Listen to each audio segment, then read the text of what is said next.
դեկտեմբերի 15-ից հետո մենք լարվածություն ենք ֆիքսելու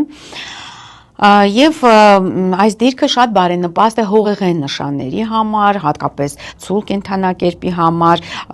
արտասահմանի հետ կապերը կակտիվանան, լավ է նաև կույսերի համար, որը երեխաների հաջողություն է տալիս,